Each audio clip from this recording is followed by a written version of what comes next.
dengan produk olahan mereka. Tim Liputan TVRI Sumsel melaporkan. Saudara, jelang Lebaran, pemerintah memfasilitasi masyarakat dengan mengadakan pasar murah di Kecamatan Alang-Alang Lebar, Kota Palembang. Dinas Perdagangan Provinsi Sumatera Selatan kembali menggelar pasar murah di sejumlah pasar tradisional Kota Palembang.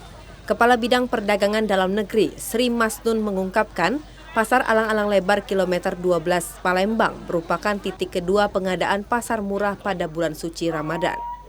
Berbeda dengan sebelumnya, sebanyak 5 ton minyak goreng curah disiapkan untuk masyarakat yang dijual Rp15.500 per kilogram.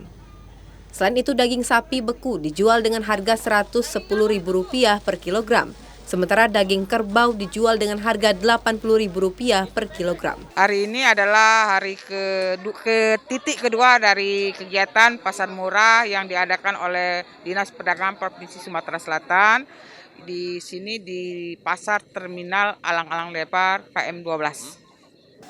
Sesuai dengan salah satu tupoksi kita adalah ketersediaan untuk stok barang sembako di daerah Sumatera Selatan, maka kita paling tidak memberikan keringanan untuk masyarakat ya bisa membeli dengan harga yang lebih murah dari pasaran. Pengurus Pasar Alang-Alang Lebar, Amran, mengatakan hadirnya pasar murah ini membantu masyarakat dalam pemenuhan kehidupan sehari-hari di tengah meningkatnya harga sejumlah kebutuhan pokok. Kalau selama ini ya kami rasa pembeli, pengunjung sangat terbantu dengan adanya pasar-pasar murah ini, terutama dengan kelangkaan minyak goreng.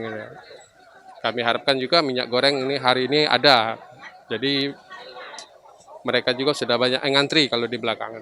Ya kalau harapan ke depan ya kalau minta kami sebagai masyarakat untuk kebutuhan-kebutuhan masyarakat ini tetap tersedia. Pasar murah ini digelar selama 2 hari hingga 21 April 2022.